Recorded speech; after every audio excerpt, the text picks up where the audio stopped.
This episode was filmed on Jara country of the Dja Dja Wurrung people.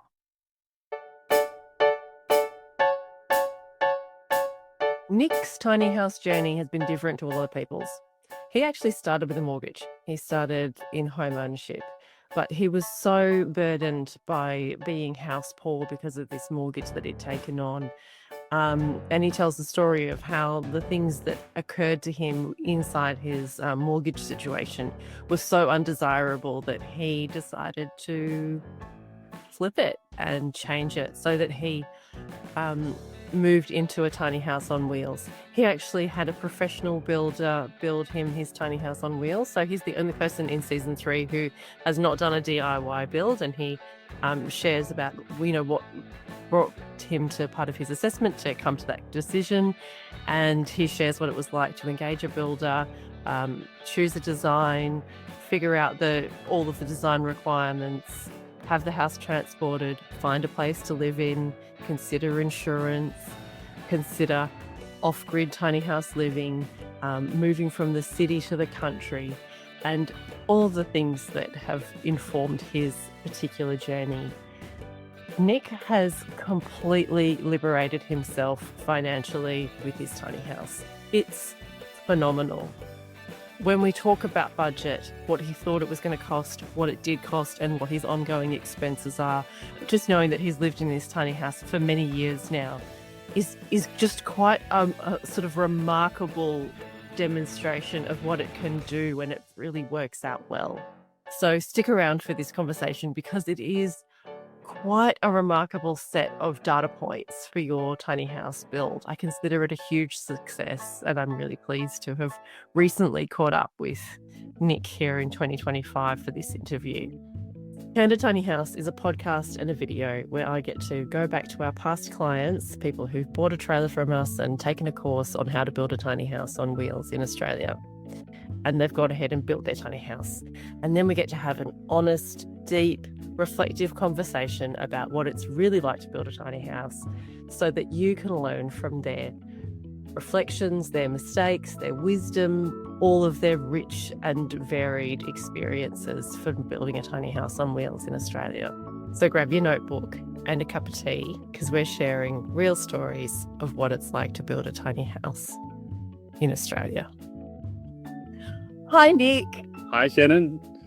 Thanks so much for agreeing to do this interview with me. I'm really looking forward to hearing about how it's been.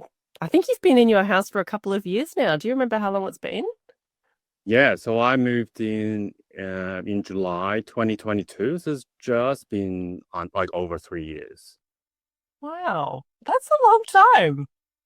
It's been a while. Yeah, yeah. I love it. Can you tell me about when you first started thinking about moving into a tiny house? So the idea of tiny house living sort of came to me probably around 2019. And I think it was on YouTube.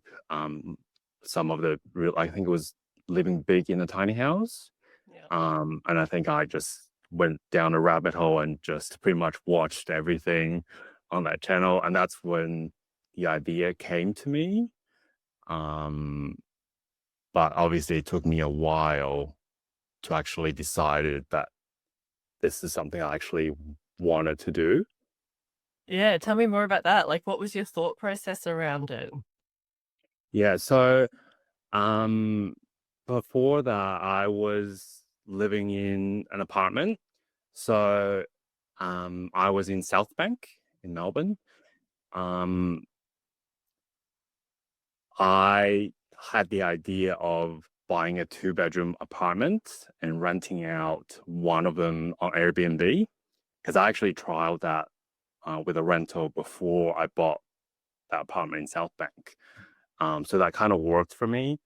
That's why I chose that central location in South Bank to do it that way.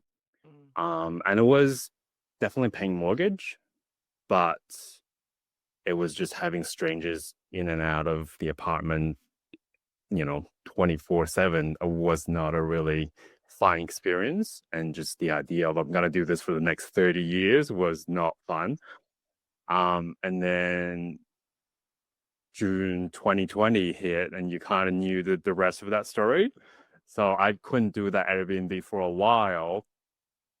And when I was allowed to do it, I was just way too comfortable living by myself. Like, I just don't want to have strangers. So I was like, I've got to figure out something else because this apartment, I'm not having fun. My dogs are not having fun in South Bank. Um, and I think around 2022, it's when there was a rumors about interest rates going to go up. I was like, I could barely pay the mortgage as it is, and that was kind of that's the straw that broke the camel's back, so to speak.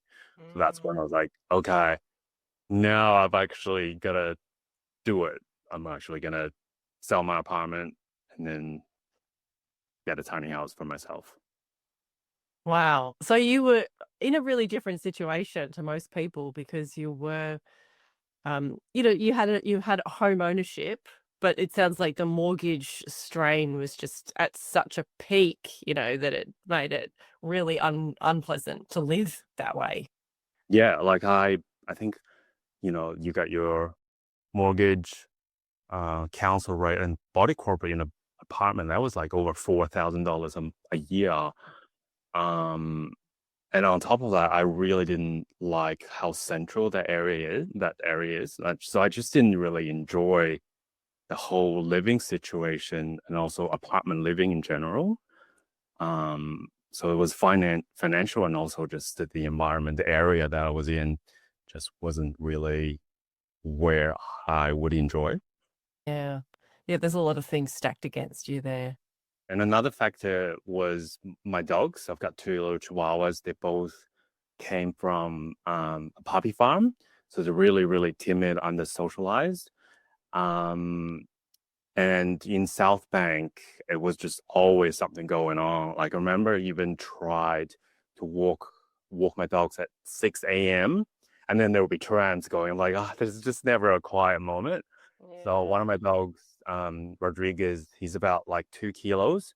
So if I walk him, people will notice him and Yeah. people want to come up and say hello to him. And he's like really, really timid in a way that I have had him for, I think at this point, 7 years. And he does not like me at him. That's how timid he is. So he just definitely did not enjoy having people come over and talk to me or talk to him. And the other dog, Guacamole, he kind of would put up with me walking him, but quite often when I took him out of the apartment, um, he would just pancake on the ground, go, I want to go home. Yeah, So you that had was, to take care of your traumatized little puppy dogs. yeah, Yeah, so with the lockdown impacting your mortgage, and then you just sort of got a sense of how nice it was to not have people coming through your house all the time. yeah, yeah, Yeah, and then you get the sense that your dogs are probably suffering from having that contact that's with right. strangers as Yeah. well. Yeah. The apartment was right above the Burley Tunnel. Like you would have trucks at 4 a.m. in the morning just going into the tunnel, and you hear that a diesel engine going in. The noise was pretty awful. Like, it was not Yeah. stop. Yeah, Yeah. Far out. That's intense. yeah, Oh, well, no wonder. So, but tiny house on wheels, I mean, that's quite a difference, isn't it? So you're going from something quite secure and known, even though it was sort of like real of a stretch to your budget, holding yeah, down that mortgage, but you went from something really sort of mainstream and known as owning yeah, apartment in South Bank, to tiny house on wheels. So tell me about how your brain did that U-turn. yeah. I think it was kind of a necessity that I was in a way that forced into it, but also I think for me it was giving up that sort of a social expectation, society expectations that this is how you're supposed to live, living in an apartment or living in a house. This is how you're supposed to live. I think having that mindset shift was a big part of it. Um, and another part of it, I can't remember where I heard this. Someone said like, before you move into a tiny house, just think about where you live now and just pay attention to the space that you actually use in your home. Mhm. And you'd be surprised at just how limited space that you actually do use in a big apartment or big house. So I definitely pay attention to that for a while. And then for me, it was, the bed. And I kind of even, my dining table is also kind of my laptop work desk for a while as well. And, your bathroom, kitchen, and that's pretty much it. And I was like, well, in a tiny house, you can't have all of that. And if that's all I needed, then that shouldn't be that big of a deal for me to move into a much smaller space. Mm. And that's kind of like definitely helped me as well to kind of like actually going down and getting a tiny house. Yeah, right. Cool. And what about the fact that they're on wheels? Like, what about like, did you have any fear or resistance around the fact that they're not like a completely sanctioned way of living from a council perspective or something like that? Like, did that, did you have time where you had to grapple with that feeling or that concern? Yeah, definitely for me, I think that's probably the biggest thing that stopped me from pulling that trigger when I knew tiny house existed in 2019.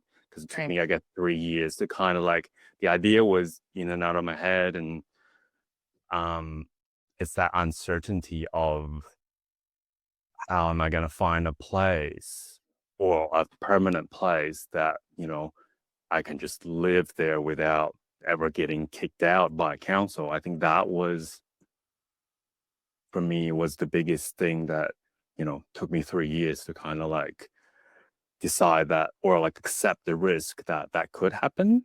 Mm. um I think it was like accepting that risk. Yeah. Yeah.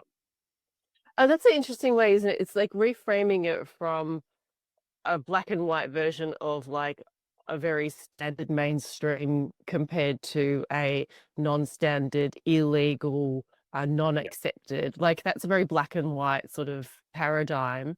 But if Yeah. you look at it, it is a reality that it's a risk that you might get told to move on once or twice. Yeah. But you're right, it is just a risk. It's not actually it's not a foregone conclusion. Do you know Right. what I mean? Yeah. Yeah, and like nothing is guaranteed in life, so it's like it's just another one of those things. It just takes that mindset change to go, okay, now I accept that risk that could happen. But I guess there's also that playing that pros and cons, like, that's the con that's one of the risks, but what are the benefit you're gonna get out of choosing that housing option? And that like, that made a big deal as well. Yeah. Yeah. Well, when the benefit could be that you live in the country without people coming through all the time. Yeah, okay. Thanks for talking me through that because I think that you were in quite an unusual circumstance. I mean, most people enter into housing through a tiny house. Yeah. That might be their first step towards home ownership, because they get to own their own tiny house, but um, you've come to it from a different place. So I just find that, yeah, I'm interested to hear your story about it. So Yeah. thanks for I sharing. tried that conventional way of living and it wasn't for me. Yeah. And I think I was in a lucky position where I could, sell that apartment, get my deposit back, and use that money to build a tiny house. And then I can live mortgage free with a very small rent. And I just I went through that mortgage paying kind of experience just made not paying a mortgage just that much more appealing. Sure. It has Yeah. a real sparkle to it. Yeah. It's great. Yeah, okay. Nice one. So, what were the early steps that you took to um, start to get the project happening? For me, so I did buy the for tiny house the DIY online training. Oh, yeah.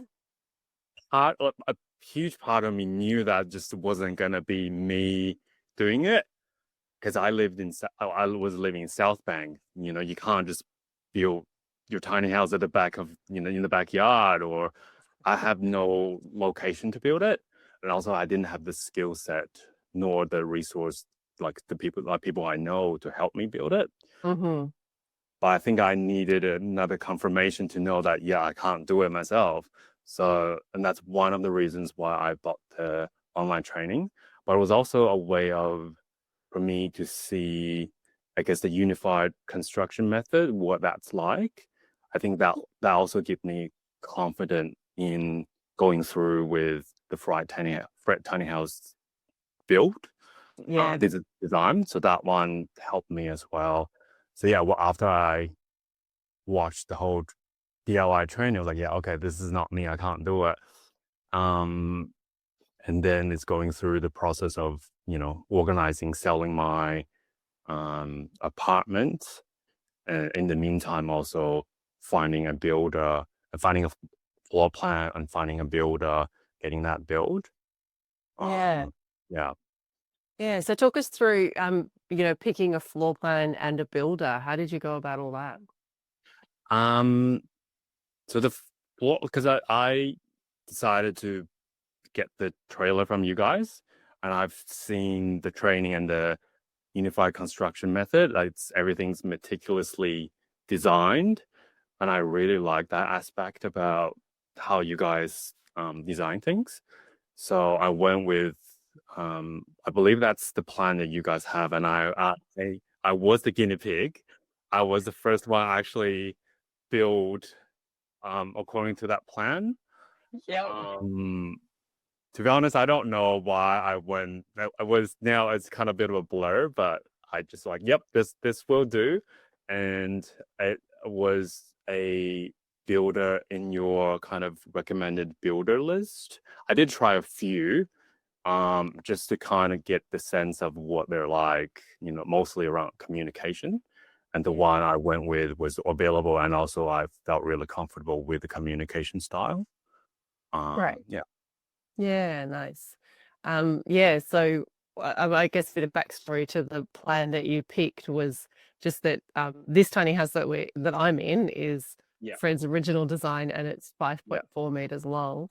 And I think just a bit before you had approached us, another client had said, I really like this house, but I totally need it to be 7.2 meters. Yeah. And so he had said, we had hooked up with another trailer client of ours who is an architect. And we said, hey, Samuel from Ordinary House Architects, do you mind please making this bigger? So he and his partner, Luthia, made this design larger, and that was commissioned by that other client. So, sort of like hooked everybody up. Right. So it was sort of like quite a few points of input to make that design. And then, yeah, you were the first person to just buy the plans and go, right, I'm building this. Yeah, yeah. Yeah, I did make a few tweaks for that plan. But it was, yeah, more or less the actual plan that I kind of, yeah, used. Yeah, great. Do you remember what tweaks you changed? Was it just like window sizes or something like that? Yeah, I think I mostly deleted a few things. Okay. I had no idea how expensive Windows were or are. I remember first saw the quote of Windows as is. I was like, oh, that's a lot of money for Windows. And the plan had quite a lot of windows and made almost the whole thing a glass house. So I deleted, I believe, two smaller windows about the kitchen area. And I think the plan had a second door, which uh, it wasn't something that I thought I wouldn't be needed for me, considering how small the tiny house is gonna be. Yeah. And those are the kind of the tweaks that I have done. Also, I did not do the kind of like bench slash sofa slash storage. I Mm-hmm. didn't do that. Partially because it was the weight, partially because those kind of bench seats just never look. They don't look very comfortable to me. I call them the prison chairs because it's like a little bit of petting. I didn't really wanted that, Yeah. and also I didn't want a permanent kind of structure where that becomes like I would be less flexible in terms of how I want my place to look, and down the track want to move things that would always going to be there, and be an obstacle. So that's another reason I did not opt for that fixed bench. Yeah, yeah. So it means you get to pull in furniture and change it out, and just Yeah, it's that flexibility. That's the main reason. yeah, Yeah. nice. So do you want to talk about weight now, or do you want to come back to it? Because I was so impressed at the weight Yeah. of your complete tiny house. Me too. I was quite surprised, and also kind of go, oh, I could have done something else with that weight. So I think once it's finished the build, and on the weight bridge is just under 4 ton. Is that correct? Yeah, we were just talking about it before we came on air, and it was that I can show everybody pictures of the weighbridge. Confusing. It is Yeah. confusing because there's sort of two bays, and the house is spread across two bays so that you can see the tow ball weight on one bay and the house on the other bay. But it looks like the completed tiny house with solar batteries and solar panels and Yeah, that's right. it finished. It was 3.9 ton, which is just like, Yeah. woo! Timber framed, Yeah. it's, which, when you follow a unified construction method, often is actually lighter than a steel frame. Yeah. So, I mean, it comes down to a lot of details and specifications, but I was really pleased that 7.2 meters double loft, full kitchen, full bathroom, Yeah. solar array, complete tiny house. 3.9 tons, 600 Yeah. kilos to fill it up with. Yeah. Another thing I didn't mention was the floorboard. Why my builder suggested to use cork. I think it's because it's lighter. Yeah. I think it's a bit more expensive, but it was lighter. And at that time, we're like, oh, yeah, if that's going to make it lighter, let's do it because we don't know how heavy it's going to be. And I really like it because it's a softer kind of flooring and it makes my dog's little paws just a bit easier on the floorboards. When I was in South Bank, half floorboards that you can tell because one of my dogs, he has really long quick that you can't really cut the nails to really short. So I think having that cork softer ground makes him a bit more comfortable as well. That's nice. And it's really easy to vacuum. It's never taken me more than 3 minutes to vacuum the entire place. It's so much easier. Yeah. Can you tell me a bit about picking the builder and then the process of building with him? Yeah, so I think we did had quite a few phone conversation before I decided this is the builder for me. I think for me, I wanted to make sure that I feel comfortable communicating my needs and my customization with my builder, and he's gonna understand where I come from and respect my, whatever I prefer. So that was a big deal for me.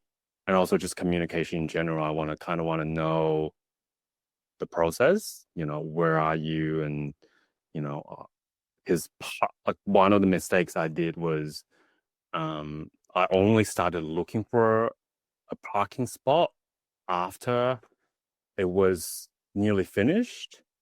Hindsight, would have started a lot earlier finding a parking spot.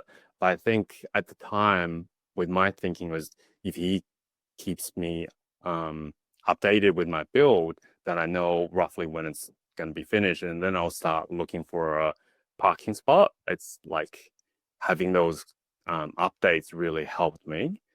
And my builder had I think a special situation where they build like your average houses, and they've got a workshop where when the weathers are not ideal, they like when it's raining, they will just go into the workshop and build tiny houses.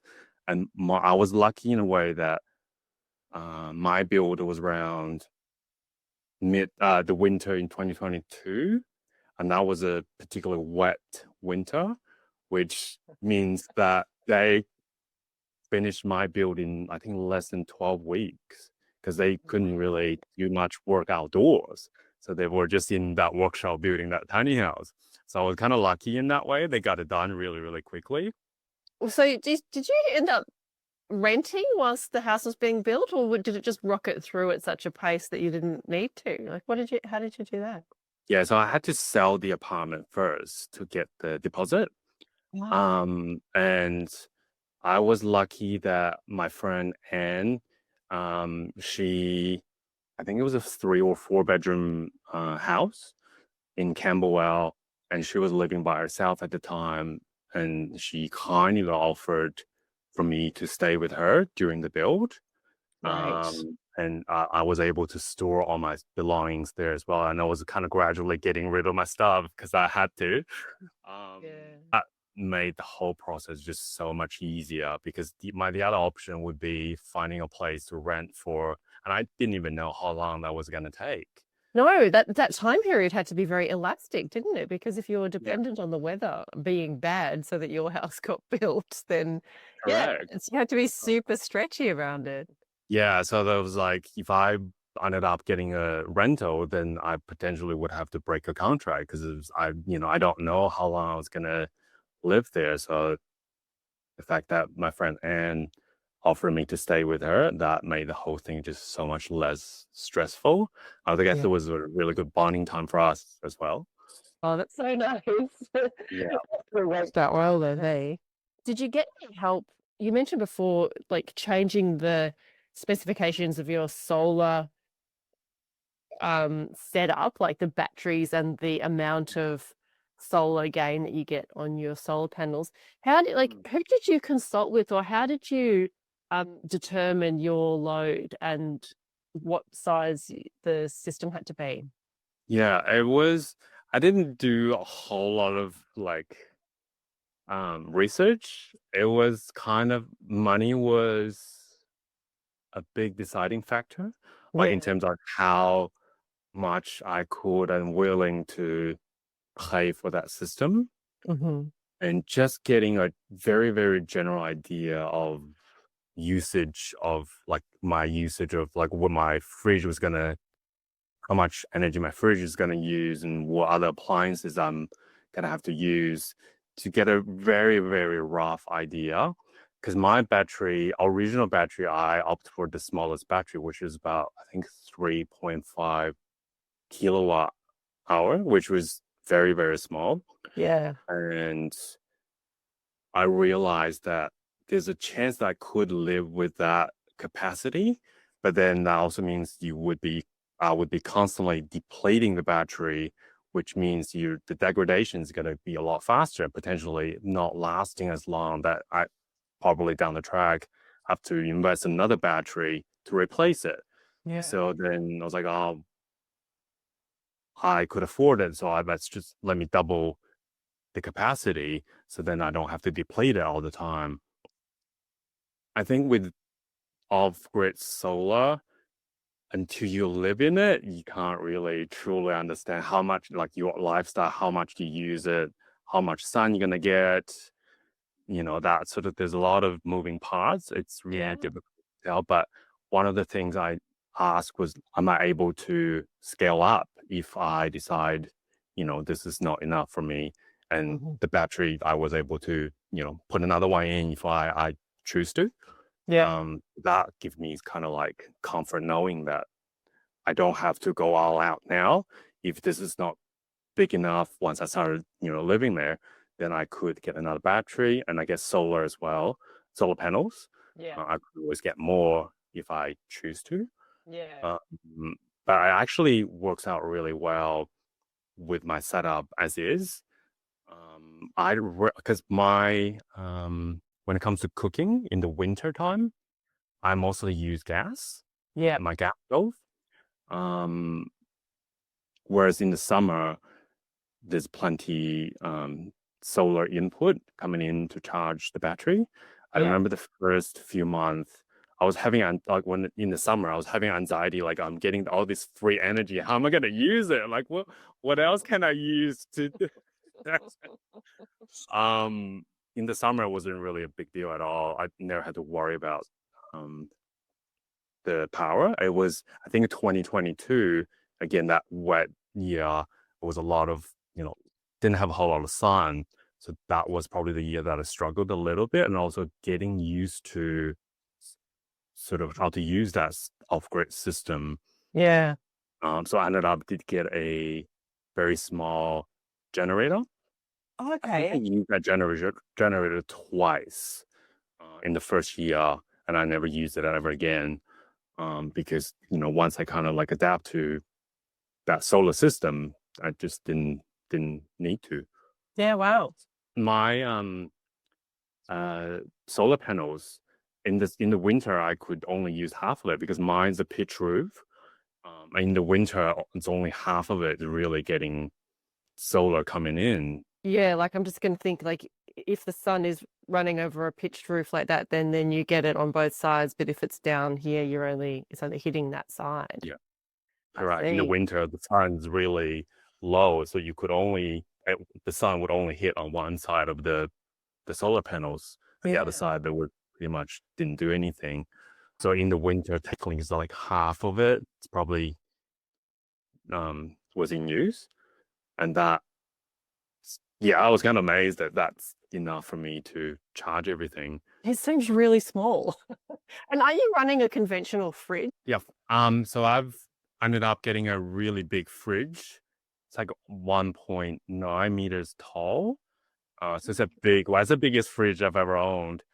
But I did buy the big fridge just before I moved in because I wanted one that's the most energy efficient. Yeah. I think it was about, I think 70 watt, like just kind of like ongoing, which is Yeah. quite small. That's nice. Like, I just want to like give you and everybody else the grace of like, achieving some overkill and miscalculating some things, so that you're Yeah. allowed to just go like, okay, well, we thought this, we weren't sure, and now we're going to change our Yeah. minds because now we've got experience doing it. I think that that's just a really essential part of figuring out your new living situation and new locations and stuff like that. It's like, I don't know how to solve this problem. So, Yeah. and then you might get there and find that it isn't a problem, but you just, you don't know. So you have to make decisions, and sometimes you just make different decisions later. Doesn't really matter. Yeah. There has been the last 3 years that there have been a lot of tweaking and changing things around. And so, yeah, it's a ongoing process of, I guess, your lifestyle change as well. So things change. Yeah, Uh, yeah. so when Andy told me it's about to finish and I can ideally only hold it for up to 2 weeks because, it makes sense because they need that space for something else. And also there's a Yeah. liability for them for that to stay there. So, and like I said before, hindsight, I should have started looking for a parking spot a lot earlier. Mhm. I think at the time, the reason why I was waiting for the build to kind of finish is I want to have a photo of the tiny house from the outside. So when I do, ask for potential landowner to, like, this is what it looks like. Because I think for a lot of people, they didn't have the idea what a tiny house is. Yeah. So, and the whole finding a parking spot at the time was really stressful because I was going through places like even on Airbnb. I was like, yeah, I was looking at places that I wanted to live and kind of looking at properties there and see if they have, because a lot of the time Airbnb um listings, they have a lot of photos. You get a sense of what that property kind of look like. Mm. um, so then you feel like, oh, okay, that's a property I would like to live on. And then I'll message the Airbnb host, the owner, and then you kind of explain everything. And there was a lot of like education telling them, this is what I want. Is that something that you will be open-minded to kind of, consider it? I did get a few, I think I probably ended up sending 30, 40 messages. Might have gotten 2 or 3 people kind of like, oh, yeah, we're open to that idea. Yeah. And I also put a lot of kind of flyers on message board in a lot of the small towns. Like, in your supermarket, you have a community board. Yep. I put a few of those up there. Um, I did not put an end date in terms of when this is no longer. So like a year in, I was still getting messages from people. Wow. Are you still looking for a parking spot? I was like, no, but can you also, take down that flyer from me because it's no longer relevant. So that was a mistake. Um, but none of them eventuated. I ended up getting the spot that I'm in now from Park Your Tiny House. Mhm. .com.au. I think I got that right. Park Your Tiny House. Yeah. It's a website, kind of like a tiny house real estate. So that made the whole process so much easier. Mm. And I just had to look at the existing listings. And that's how I found my place now. With Nice. it, it's so much easier because I had a few kind of like people I already went to see, and they were kind of like on the fence about it, and eventually like, no, we're not going to go ahead with it. So it was that 2 weeks was quite stressful for me to find a spot. Yeah. Yeah. Yeah, I can imagine. And then, who did you engage to do the move once you had secured this place that you're still in it, right? You're still in the same place that you Yeah. originally started it. Correct. Yeah. Yeah. Terrific. Yeah. The one that I ended up using was just the one that was available. I don't think it was my number one choice. Um, they actually damaged the tiny house a few minutes as soon as they took it out of Andy's place. So Oh, they had, I know. So um, they had 3 people in the vehicle, but I think it was the driver was kind of just started doing it. I think it was like the brother kind of in training, but I think it was just a human error. They could have had one person coming out because it's a long vehicle you're towing. yeah. When they were doing they were reversing, but there was no one checking what's behind them, and I think they reversed into something. So um the collarbone that was damaged a little bit. It's just cosmetic, but it's not ideal. I remember getting a phone call, a few minutes in. I was like, "Uh-oh, what's this phone call?" So yeah, they did ended up getting it here safely, but other than that little hiccup, so yeah, Oh, yeah, I'm so sorry to hear that. That's so annoying. You yeah. don't It was hear definitely annoying for a little bit at the beginning, but now I don't even see it anymore. That little damage. Yeah. It wasn't ideal, but they did. I remember mention like when they did show up eventually. I was like, how did the whole trip go? Because it was a long trip, and I think they had to go through Westgate Bridge, and there was an accident on that day, Oh, and they almost didn't make it. They were they even rang and said, "Can we deliver this tomorrow? Because we're really stuck on this bridge for how many hours now?" I'm like, I I need this to be here because my removalist is coming up tomorrow with all my stuff. So right. this house need to be here before they go up.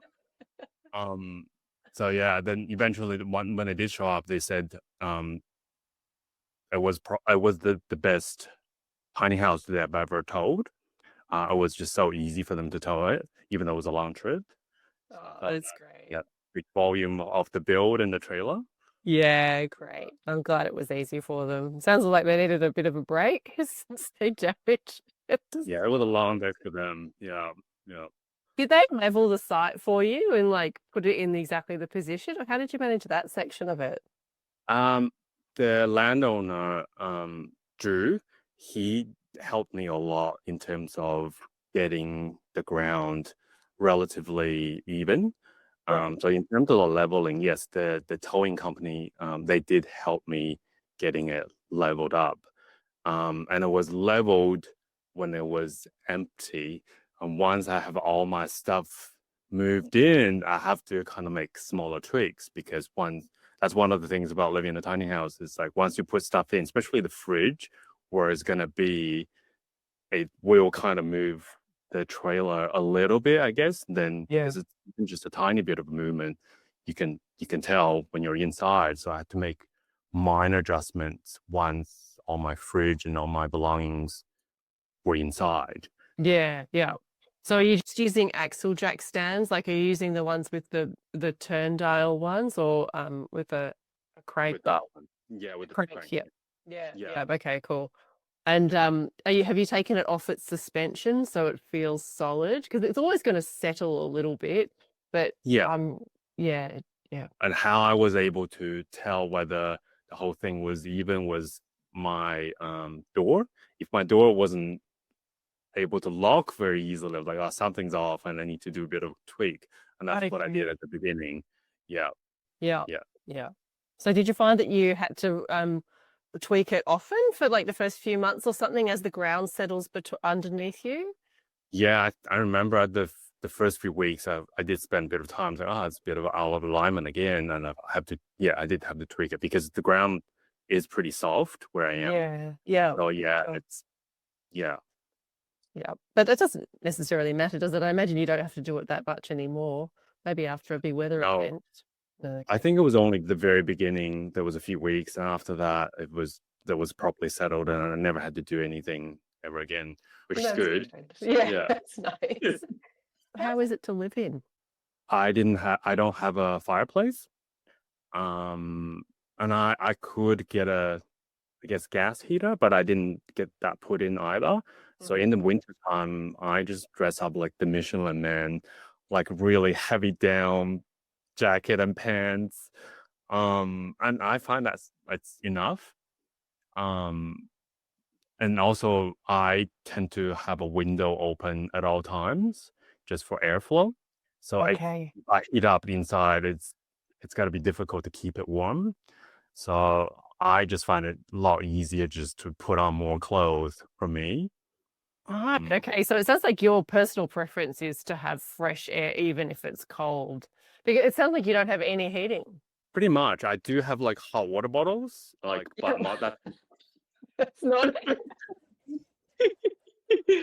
um, I've actually got one for myself and one for the dogs. And that's enough. I find that that's enough for the three of us. Wow. Okay. Yeah, and in the summertime, I think that's where I struggle a bit more in the summer. Yeah. Because I did not end up having an AC unit installed, which hindsight, because now I do have access to mains power, which Okay. I'm like thinking, oh, maybe down the track, I probably would want to put in an AC unit just because now I have the energy source to do that. Yeah. But currently I don't have that. And because how many windows and glasses I do have, it definitely heats up fairly quickly. Yeah. And I did not have kind of awnings put in on all the windows, and that's something I potentially will get it done before the summer. Yeah. It's more so keeping all the windows away from direct sunlight. I think that's going to make the biggest difference because as soon as the sun hits, you feel the temperature rising really, really quickly because it's such a small. And sleeping up in the loft, that's where all the hot air goes, higher up. So last summer there was definitely a few, challenging nights just falling asleep. You've chosen some things that are most people wouldn't choose. Very conventional. Tell me about how it's worked out with money. Like, you got into this from a financial squeeze perspective. How much did the tiny house cost? So the initial cost of the tiny house, including the off-grid solar system, it's about 130, I think maybe after like all the small things added, like the decking and everything, probably about 140. Okay. And with the ongoing cost, so because I have that off-grid solar, I don't have an electricity bill. I do have a very small bill for natural gas because my hot water system is gas, and also in the wintertime when there's a long period of time I don't have the sun, I do have to use that for cooking and heating, like boiling water. But Okay. very minimum use. I probably go through a 45 kilo bottle once a year. So that's Wow. very, yeah, minimum. Um, and I do pay I do pay rent to stay on this property, which is $100 a week, and I'm really lucky that this property has bore water, so that's included in the bill as well. So like Wow. technically, I don't pay extra for water. Yeah. Um, and I'm able to tap into the internet with the landowner. So it's kind of like shared internet. So it's a lot cheaper as well. So like $10, $15 a month. So my overall like ongoing bill is quite low. Like that's probably like, Very low. yeah. So that's one of the things I'm really grateful for is I'm kind of more or less um isolated from the cost of living increase Yes. because of where I live and how I live.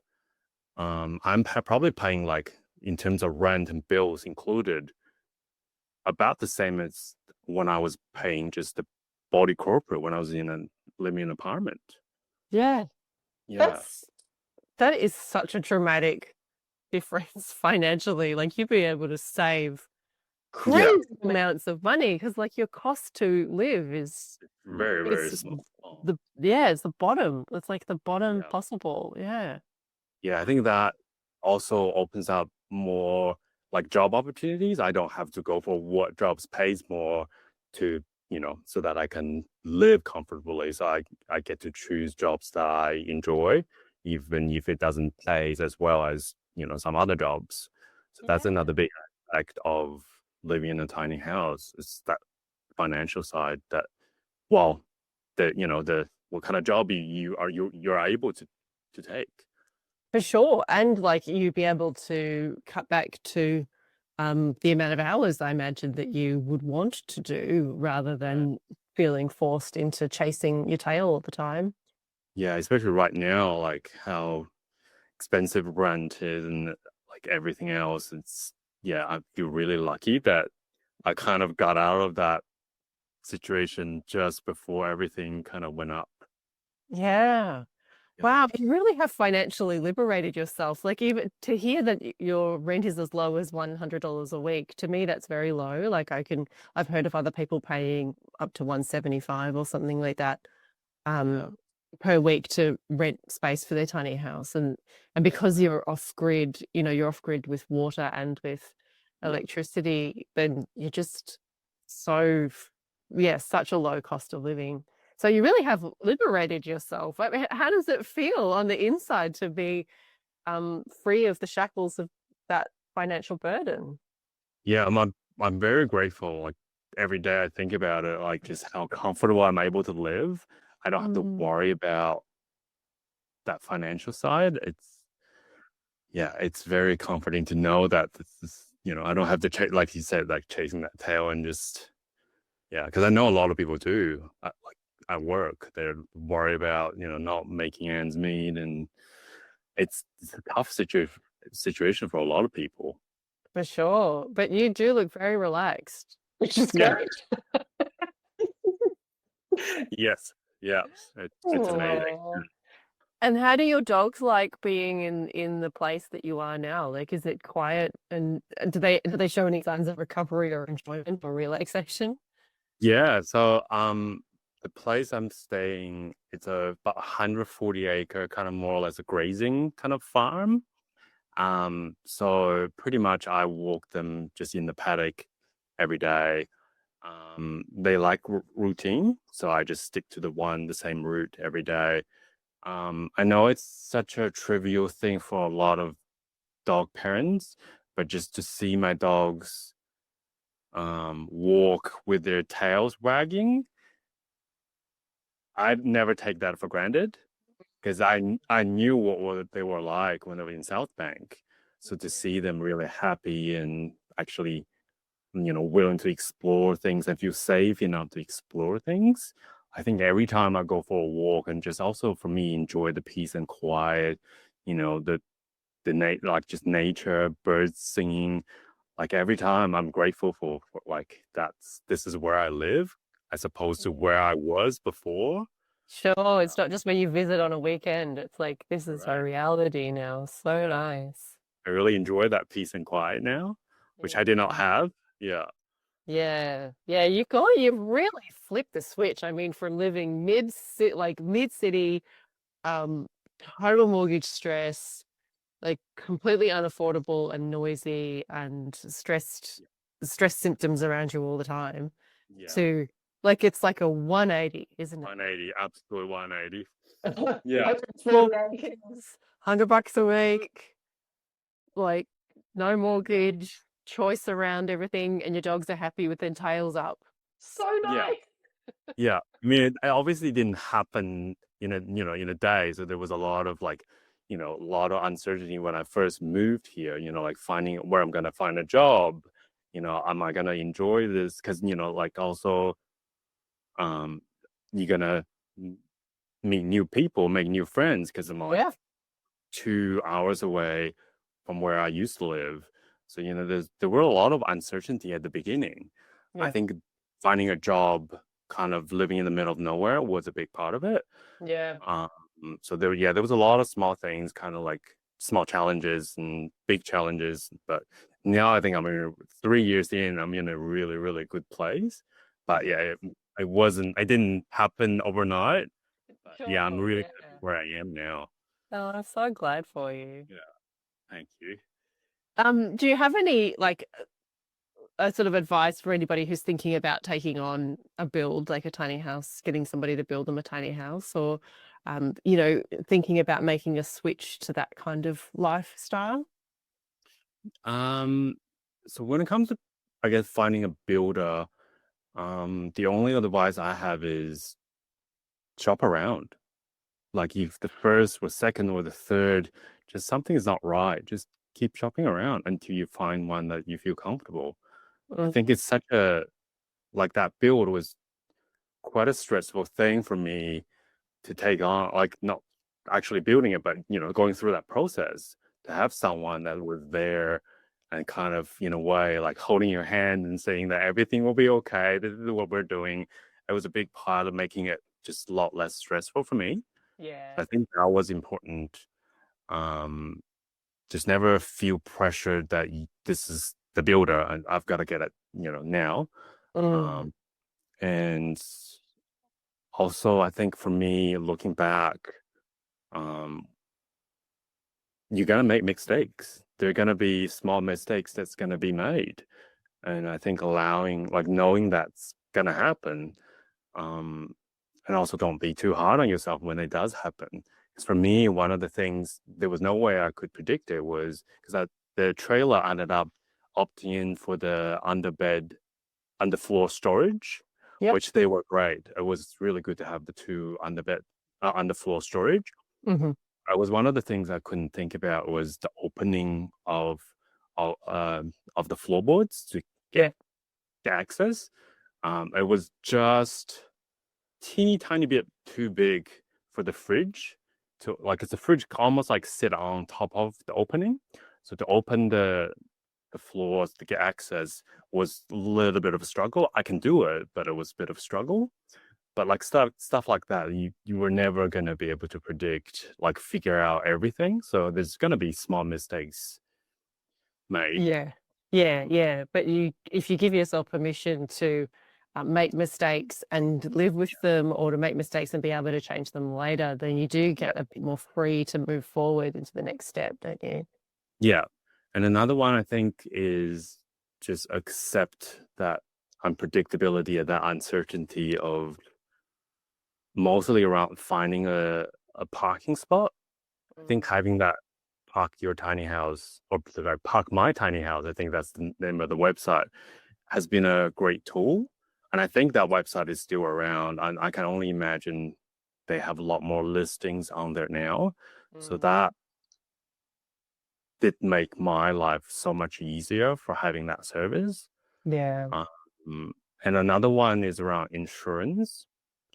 So for me, when I got my house built, that was another area that I really struggled to get insurance. I think I did ring a few companies that I did a bit of research. I think you helped me as well. Like these are the companies they're likely to insure it. Hmm. The only one that I ended up that they could possibly insure a tiny house was ICB, but they asked me this weird question about what's your roof like? Is it flat or is it pitched roof? For some reason, at least at the time, if you have a pitched roof, they wouldn't insure it. Um, and then I think it's through another podcast, Tiny House podcast. It was a insurance broker, and he had a tiny house on his own property, so he kind of knew this area a bit. So he did find an insurance company that would insure it. But I think several weeks in, they kind of for some reason they changed their mind and go, no, we're not going to insure it. So yeah, I went through quite a lot, and then I ended up just accept the risk that I at least at the time I wouldn't be able to insure it because I thought about it where I live. I think the biggest risk would be fire, and the property I'm on doesn't really have a whole lot of trees. So bushfires really isn't something that's going to happen. It's more likely just to be grass fire, and which is quite easily managed when it comes to grass fires. Yeah. I guess you just make sure that the grass around you are fairly low, and then that's the risk mitigated. The only other ones would be, theft, which where I live is kind of like quite a low crime area, and there's pretty much always someone on the property as well. So that's not something I need to really worry about. So that's kind of like how I mitigate all the risks. And so I'm at a place where like I haven't tried. So maybe there are places you can get insurance, but I just kind of accept that it's relatively low risk and I can manage it. Yeah, yeah. I can hear your logic stepping through it, going like, okay, well, what's this risk and how much does that apply to me? And is that really worth Yeah. paying for? The fact that for me, I haven't even think about that for like 3 years. I think it's just one of those areas I feel comfortable with that risk. Yes. Yeah. Yeah. Yeah. Well, that's so great. Thanks so much, Nick. I so My appreciate you. pleasure. Yeah, it's so great to check in with you. And we were in contact a lot when you were, in the process of deciding Yeah. and figuring it out and building and everything. Yeah. And I Which always was enjoyed really helpful. Yeah, good. I always really enjoyed hanging out on the phone with you. I'm sure we talked for much longer than we actually practically needed. We did. Had good yarns about everything. So yeah, I was so glad to hear that you're still in your tiny house, that you're still in the same place, that I mean it looks beautiful. We can only see a little bit of it here, but I look forward to seeing pictures of Yeah. I'll give you some updated photos because it looks quite different compared to when I first moved in. It's definitely a lot of ongoing tweaks going on. So yeah. Yeah, great. Terrific. Yeah, I'm glad that the house is evolving with you and yeah, that you have this super relaxed lifestyle now. I love it for you and your puppy dogs. I couldn't be happier, to be honest. I just wish I have done it earlier. That's probably the only thing that's like if I could manage that discomfort of uncertainty, then I would done it a lot sooner, and then I would have able to enjoy it earlier. But that's probably the only thing I would regret. Yeah, wow, that you didn't do it sooner. That's a pretty big thumbs up for tiny house living from you. That's pretty good. Terrific. Oh, thanks so much, Nick. I so appreciate it. My pleasure, Shannon. Thanks. All right. See ya. Yeah, bye. Thanks so much to Nick for sharing all of that information about his whole journey with living in a tiny house. And I'm so glad that he's been able to stay in his tiny house for that long. It's so much of a dream come true kind of a story. Like the level of peace and joy and success that he's experiencing and financial freedom that he's experiencing in his tiny house is really like what I want for everybody. And I know that it doesn't work out for everybody. Everybody's life is different. Everyone's situation is different. But I'm just so pleased that it's just worked out so glowingly for Nick. So thanks so much, Nick, for trusting me with your story and for sharing with the audience because it's so useful. So the plans for the tiny house that Nick built are actually available on our website. If you go to Tiny House Trailers and Plans, the plans are there, visible and available for purchase. When you're ordering a trailer from us for that tiny house that matches up with that tiny house, you actually need to order it as option C, which is not really obvious on the website, but just type in option C when you're ordering it and let us know that you're also getting the plans, because there's a slight difference in how to make the trailer width so that it allows for one fold down awning to be transported with the tiny house. So that's just like a little detail to know about. If you're interested in building or buying a tiny house on wheels, I highly recommend taking our online course, which is called How to Build a Tiny House, the Australian online course, and you can find it at tinyhouseuniversity.com.au. Hundreds of people have used it to build a successful tiny house on wheels, and you can too.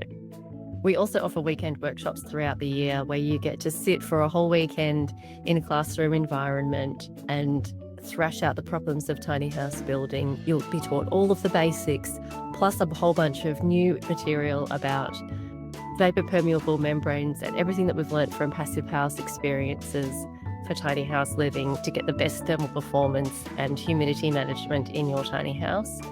And you'll also get the benefit of hearing other people ask their questions and all of the discussion that really helps people thrash out their thoughts about their tiny house building project. With the weekend workshop, you also get the online course for free. So that's a really awesome set of ongoing notes that you can use throughout the period of time that you're building your house.